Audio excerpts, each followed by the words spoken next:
Bismillahirrahmanirrahim. Assalamualaikum warahmatullahi wabarakatuh. Perkenalkan, nama saya Nasihatun Nadifa, NIM E 2019-2059, Prodi Ekonomi Syariah 2, Fakultas Ekonomi dan Bisnis Islam. Baik, di sini saya akan menjelaskan pengertian pengelolaan data. Langsung saja. Pengertian pengelolaan data.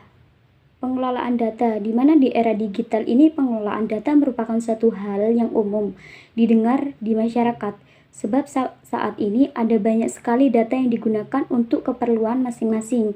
Data ibarat bahan mentah yang harus dikelola dalam suatu yang informatif atau menjadi bentuk lain yang sesuai kebutuhan. Dan juga bisa diartikan kumpulan sebuah informasi atau deskripsi dasar dari suatu hal, objek atau peristiwa. Di mana data ini berasal dari pengamatan yang dapat diproses menjadi bentuk yang lebih kompleks seperti database, informasi, atau solusi sebagai masalah tertentu.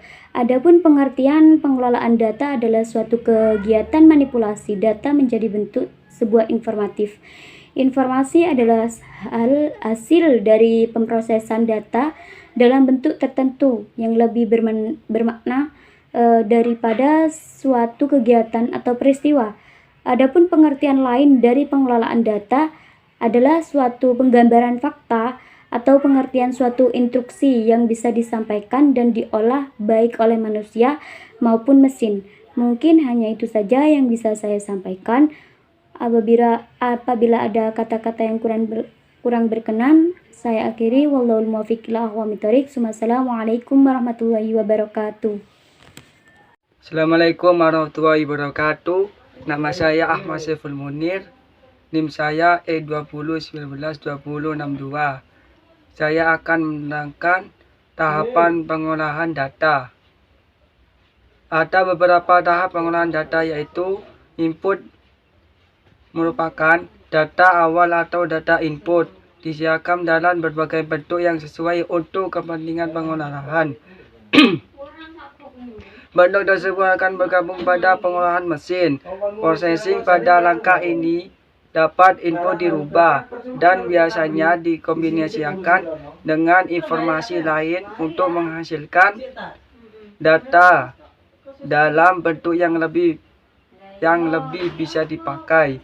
Output pada proses ini hasil dari pengolahan data sebelumnya dikumpulkan untuk pengolahan data selanjutnya. Pengolahan data melalui beberapa proses, biasanya diawali dengan pencarian dan pengumpulan lalu penanganan. Berikut ini tahapan pengolahan data yang secara umum biasanya dilakukan.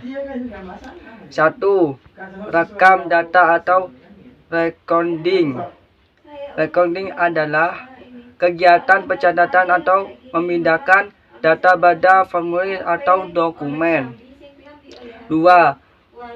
Pengadaan data atau duplicating merupakan kegiatan pengadaan data di atas formulir atau dokumen yang dilakukan saat data itu dicatat baik manual maupun oleh mesin. 3. Pemeriksaan atau verifying merupakan kegiatan memeriksa mencatat secara teliti agar tidak ada kesalahan yang mengacaukan hasil akhir nanti. 4. Klasifikasi atau pengelompokan. Klasifikasi adalah kegiatan pemisahan data dalam berbagai kategori. Contoh, sekumpulan daftar pertanyaan mahasiswa bisa diklasifikasikan sesuai jenis kelamin mahasiswa atau sesuai tahun masuk mahasiswa. 5. Sorting atau mengurutkan adalah kegiatan mengatur dan dalam urutan tertentu. Sorting data dapat dilakukan sebelum atau sesudah klasifikasi. 6. Merging atau pencampuran adalah kegiatan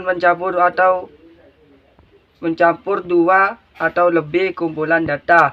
Semua kumpulan tersebut telah disort dengan kunci yang sama dan meletakkan kumpulan data tersebut bersama-sama menjadi kumpulan data tunggal yang telah disort. 7. kalkulasi, yaitu proses melakukan perhitungan numeris pada data yang bertipe numeris. 8. Memeriksa tabel, yaitu proses ini bertujuan untuk bisa mendapatkan kembali data tertentu pada kumpulan data yang telah tersortir. Sekian, terima kasih. Kalau ada kesalahan, mohon maaf. Assalamualaikum warahmatullahi wabarakatuh. Assalamualaikum warahmatullahi wabarakatuh. Saya Vina Febrianti, NIM E 2019-2084. Saya di sini akan menjelaskan tentang penyajian data. Penyajian data sangat penting dalam ilmu statistika. Apapun kegiatannya, apapun hasil lapangannya, penelitian apapun, entah itu penelitian yang bersifat sekunder maupun primer, itu harus diukur dengan penyajian data, harus disajikan dengan data. Data di sini disajikan sebaik mungkin agar si pembaca paham betul terhadap laporan yang kita susun. Kemudian penyajian data di sini bisa disajikan dengan diagram, dengan grafik, dan dengan tabel. Yang pertama diagram. Diagram di sini, data di sini bisa disajikan dengan diagram batang. Diagram batang memerlukan garis beberapa batang, yaitu garis horizontal dan vertikal untuk menentukan jenisnya data, banyaknya data dalam suatu penelitian. Kemudian diagram lingkaran yang mana lingkaran tersebut dibagi menjadi beberapa bagian, menjadi beberapa juring yang kemudian ditulis dengan hasil berapa persen dari penelitian tersebut.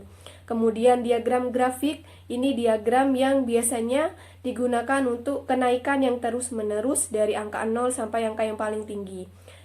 Mungkin seperti itu penjelasan dari saya, kurang lebihnya mohon maaf. Wassalamualaikum warahmatullahi wabarakatuh.